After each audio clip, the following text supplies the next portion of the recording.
Hello जी, कैसे हैं आप सब लोग। बिल्कुल सही पढ़ा है आप लोगों ने थंबनेल में। मुझे अब ये लगता है according to my personal opinion कि अब सबकी अपॉइंटमेंट आ जानी चाहिए, क्योंकि जर्मनी ने मैसिवली पूरी दुनिया में अपना अपॉइंटमेंट सिस्टम अपग्रेड कर लिया है। क्योंकि सिर्फ पाकिस्तान में ही प्रॉब्लम्स नहीं आनी थी अपॉइंटमेंट की, पूरी दुनिया में आना शुरू हो गई थी। और हर ही मुल्क की पाकिस्तान में तो खैर आ रही हैं, बेशक वो इटली हो, बेशक वो अमेरिका हो, बेशक वो जापान हो। हर किसी मुल्क में एक एक साल इंतजार करना पड़ता था अपॉइंटमेंट के लिए। मगर जर्मनी को क्योंकि स्किल्ड वर्कर्स की और स्टूडेंट्स की बहुत ज़्यादा ज़रूरत है जो फ्यूचर में आए और उनकी कंट्री को सर्व करें, तो इसलिए उन्होंने अपना मैसिवली अपॉइंटमेंट सिस्टम अपग्रेड कर दिया है। मैं थोड़े से बुलेट पॉइंट्स आप लोगों को दूंगा इस वीडियो में, और क्यों मुझे लगता है कि अपॉइंटमेंट अब ज़्यादा जल्दी आनी चाहिए और जर्मन एम्बेसी का इस बारे में क्या कहना है, वो सारा हम इस वीडियो में डिस्कस करेंगे। तो इसलिए अगर अभी तक आप लोगों ने सब्सक्राइब नहीं किया है, प्लीज़ कर दो यार, बहुत मेहनत लगती है वीडियोस बनाने में। पहले तो ये बात कर लेते हैं किस किस के लिए ये नया अपॉइंटमेंट सिस्टम है। मेरे हिसाब से पूरी दुनिया में आया है। एक दो बातें पहले से ही मैं बता दूं, ये अभी तक वेबसाइट फुली फंक्शनल नहीं है।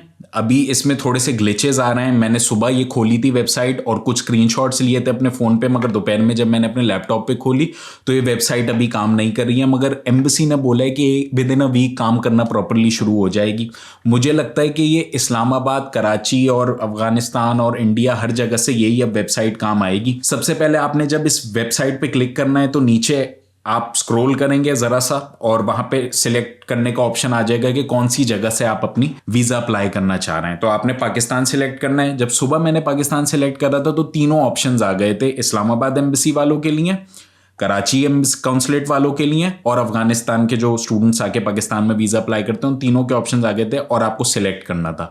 कराची और अफगानिस्तान वालों के उस टाइम भी नहीं चल रहे थे सुबह में, मगर इस्लामाबाद वालों का एक्टिव था उस टाइम पे। उसके बाद जब मैंने फर्दर गया तो उसने मुझे एक अकाउंट बनाने का बोला। अकाउंट बनाया, बहुत सिंपल, आपने अकाउंट बना लेना है। वहां पे अपनी सारी इन्फॉर्मेशन डाल के करेक्ट जो एप्लीकेंट है उससे ही अपनी इन्फॉर्मेशन डालनी है और अपना ईमेल एड्रेस वगैरह डाल के अपनी साइन अप कर लेना है। उसके बाद आप लोगों ने तमाम अपने डॉक्यूमेंट्स अपलोड कर देना। अब हुआ क्या है, पहले थोड़ा सा ये समझ लेते हैं कि प्रॉब्लम क्या थी। कराची से ये प्रॉब्लम नहीं थी। पिछले ही सेमेस्टर थोड़ी सी कम अपॉइंटमेंट्स आने की वजह से, बहुत ज़्यादा स्टूडेंट्स होने की वजह से स्टूडेंट्स को अपॉइंटमेंट्स खरीदनी पड़ी। मगर कराची में कभी भी कोई इशू नहीं था अपॉइंटमेंट का। Main issue Islamabad consulate embassy में था। तो इस्लामाबाद में करते ये थे कि बच्चे जैसे ही अपॉइंटमेंट खुलती थी ना हर सेमेस्टर की, मैं इसके बारे में ढेर सारी वीडियोज़ बना के अपलोड कर चुका हूँ, वो बहुत सारे बच्चे बहुत सारी अपॉइंटमेंट्स बुक कर लेते थे बहुत जल्दी जल्दी अपने अपने पासपोर्ट नंबर डाल के ना। अब होता ये था कि जर्मन एम्बेसी के रिकॉर्ड में वो लोग आ जाते थे, वेटिंग लिस्ट पे आ जाते थे। उसके बाद फिर वो अपने एडमिशन का वेट करते थे। बहुत सारे स्टूडेंट्स की एडमिशन नहीं आया हुआ होता था तब तक, क्योंकि जर्मन एम्बेसी बहुत अर्ली अपॉइंटमेंट्स खोल देती है। फिर आराम आराम से जर्मन एम्बेसी वो अपॉइंटमेंट्स देना शुरू करती थी स्टूडेंट्स को। काफ़ी दफ़ा ये सुनने में आता था, मेरी क्लास बुक करके मुझे स्टूडेंट्स कांटेक्ट करते थे और मुझे बोलते थे कि अपॉइंटमेंट तो हमारी आ गई मगर हमारा एडमिशन नहीं हुआ, एडमिशन लेटर ही नहीं है हमारे पास, अब आप एक हफ्ते में एडमिशन हमें लेकर दे दें। या बहुत सारे स्टूडेंट्स वैसे भी जो खुद से जाते थे, जर्मन एम्बेसी पहुंच जाते थे, बोलते थे बस हम वेटिंग लिस्ट में हैं किसी यूनिवर्सिटी की और हमें एडमिशन मिलने वाला है, प्लीज़ आप हमारी वीज़ा फाइल सबमिट कर लें। एम्बेसी बोलती थी भाई क्या हो गया है, एडमिशन स्टडी वीज़ा के लिए जा रहे हो और एडमिशन नहीं और तुमने अपॉइंटमेंट बुक कर ली। तो इससे दो चीज़ें होती थी, वो अपॉइंटमेंट ज़ाया हो जाती थी, वो टाइम स्लॉट वेस्ट हो जाता था, और फिर उस स्टूडेंट का भी वीज़ा नहीं लगता था जो अप्लाई करने के लिए बगैर एडमिशन के वहाँ जाता है या बगैर ब्लॉक अकाउंट के वहाँ चला जाता है, बगैर एनरोलमेंट के वहाँ चला जाता है। किसी भी रीज़न की वजह से वो अपॉइंटमेंट उसकी मुकम्मल नहीं हो पाती है। अब ज़्यादा नुकसान उन बच्चों का होता था जिनके पास एडमिशन लेटर्स आ गए थे और जिनकी पूरी फाइल तैयार थी मगर उन बेचारों की फिर अपॉइंटमेंट नहीं आ पाती थी। तो जर्मन एम्बेसी ने ये किया है कि जब आप इस वेबसाइट पे जाके साइन अप करेंगे, इंशाल्लाह अल्लाह करे बहुत अच्छा सिस्टम नया इनका साबित हो, क्योंकि असली में जर्मनी को इस टाइम बहुत ज़्यादा स्टूडेंट्स की ज़रूरत है। तो आप लोग अपनी प्रिलिमिनरी इवैल्यूएशन के लिए अपने सारे डॉक्यूमेंट्स अपलोड करेंगे। अपनी अपॉइंटमेंट आप उस वक्त तक बुक नहीं कर सकते जब तक कि आपके पास एडमिशन लेटर ना हो,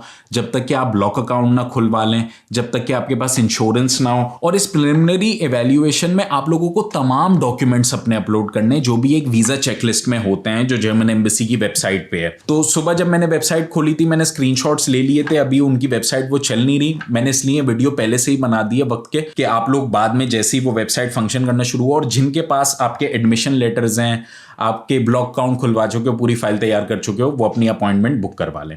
अच्छा जी, मेनली आपको यहाँ पे अपना रेजिडेंस का प्रूफ देना पड़ेगा कि आप पाकिस्तानी सिटीजन हो, जैसे कि आपका पासपोर्ट, फिर आपको अपना एडमिशन लेटर दिखाना पड़ेगा उनका, बेशक आप लैंग्वेज के स्टूडेंट हो, बेशक स्टूडेंट को लीग के स्टूडेंट हो, बेशक आप बैचलर्स के स्टूडेंट हो, बेशक आप मास्टर्स के स्टूडेंट हो, जर्मन यूनिवर्सिटी की तरफ से आपको यहाँ अपना डिग्री प्रोग्राम का लेटर अपलोड करना पड़ेगा, फिर एक मोटिवेशन लेटर अपलोड करना पड़ेगा, प्रूफ ऑफ फंड्स जैसे कि ब्लॉक काउंट आपको अपलोड करना पड़ेगा, आपको अपना लैंग्वेज प्रोफिशिएंसी लेटर अपलोड करना पड़ेगा। सपोज अगर आप लैंग्वेज स्टूडेंट हैं तो आपको लैंग्वेज प्रोफिशिएंसी लेटर अपलोड करना पड़ेगा कि जी हाँ आपको जर्मन लैंग्वेज आती है, A1 A2 का आपके पास सर्टिफिकेट है। अगर आपकी यूनिवर्सिटी बैचलर्स की आपका एडमिशन आइल्स की बेस पे हुआ है तो वो आइल्स अपलोड करना, मास्टर्स में आइल्स की बेस पे हुआ है तो वो आइल्स अपलोड करना पड़ेगा। अगर इंग्लिश प्रोफिशिएंसी लेटर की बेस पे हुआ है तो इंग्लिश प्रोफिशिएंसी लेटर अपलोड करना पड़ेगा। जो भी है वो सारे डॉक्यूमेंट चेकलिस्ट में हैं जर्मनी की, वो ऑलरेडी आपको सब अपलोड करने पड़ेंगे। और हो सकता है मैं एक दो गलतियां कर दूं ये वीडियो बनाने में, क्योंकि अभी अगेन ये सिस्टम बहुत नया नया है, आज ही लॉन्च हुआ है, तो इसके बारे में मुझे भी इतनी ज्यादा डिटेल नहीं है, मगर मैं एक अपडेटेड वीडियो जरूर बना दूंगा। मगर मोर और लेस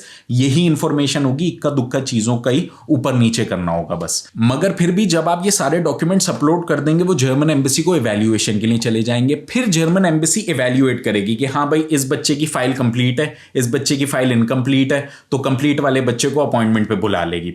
फिर आपने वहां पे जाके अपने फिंगरप्रिंट्स देने हैं, पासपोर्ट दिखाना है, पासपोर्ट सबमिट कराना है, छोटा मोटा इंटरव्यू जो होता है वो देना है, और उसके बाद आपको वो लोग आपका वीजा भेज लगा के आपके पासपोर्ट पे, या तो वो आपको आपका वीजा रिटर्न कर लेंगे, आप जाके खुद उसे रिसीव कर लेंगे कराची वालों के लिए।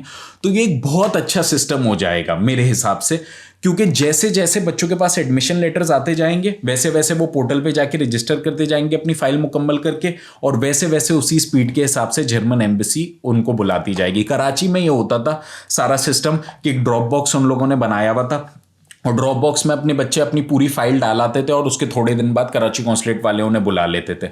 और अब ये उन्होंने वर्ल्ड वाइड कर दिया है सिस्टम। तो मेरे हिसाब से एक बहुत अच्छा सिस्टम होना चाहिए उन लोगों के लिए जिनकी फाइल कंप्लीट है, और बच्चे इसमें कंफ्यूज भी नहीं हो जाएंगे ना। जाहिर है ना, उन बच्चों की गलती है जो जल्दी से अपॉइंटमेंट बुक करा लेते थे और जिनके पास एडमिशन नहीं आ पाता था, ना उन बच्चों की गलती है जिन्होंने अपॉइंटमेंट तो लेट बुक कराई होती थी मगर उनकी फाइल कंप्लीट हुई भी होती थी। तो दोनों बच्चे फंसे हुए थे। अब ऐसा कुछ भी नहीं होगा, आप फाइल कंप्लीट करो, डॉक्यूमेंट्स अपलोड करो, वो आपके डॉक्यूमेंट्स एवैल्यूएट करेंगे और आपको बुला लेंगे इंटरव्यू के लिए, और आप अपने फिंगरप्रिंट्स वहां जाके लगा दोगे। फिर बस एक बात का ख्याल रखिएगा, जब आप लोग इवैल्यूएशन के लिए अपनी तमाम फाइलें वहां पे भेजें तो अपनी फाइल प्रॉपरली कंप्लीट करके पूरी वहां पे भेजिएगा। अगर आप लोगों को कोई सवाल हो तो कमेंट्स में लिख दीजिएगा, और वरना मुझे इंस्टाग्राम फेसबुक पे राब्ता कर सकते हैं आप लोग, या मेरी क्लास बुक करा सकते हैं। और जर्मन एम्बेसी का भी इसके बारे में यही कहना है कि हमें और ज़्यादा स्टूडेंट्स चाहिए, मगर बहुत ज़्यादा हमारी अपॉइंटमेंट्स वेस्ट हो जाती थी, उसकी वजह से हमने ये नया सिस्टम इम्प्लीमेंट किया है ताकि हम एफिशिएंटली ज़्यादा से ज़्यादा फाइल्स एक्सेप्ट कर सकें और ज़्यादा से ज़्यादा वीज़ाज इशू कर सकें, क्योंकि जर्मनी का वीज़ा रेशो तो अच्छा है, यही बात है। बट आई गेस आज के लिए इतना ही। कोई नई अपडेट मुझे मिलेगी मैं ज़रूर उसके बारे में वीडियो अपलोड कर दूंगा। तो आई सपोज आज के लिए इतना ही, तो फिर कल मिलते हैं ना। Peace out.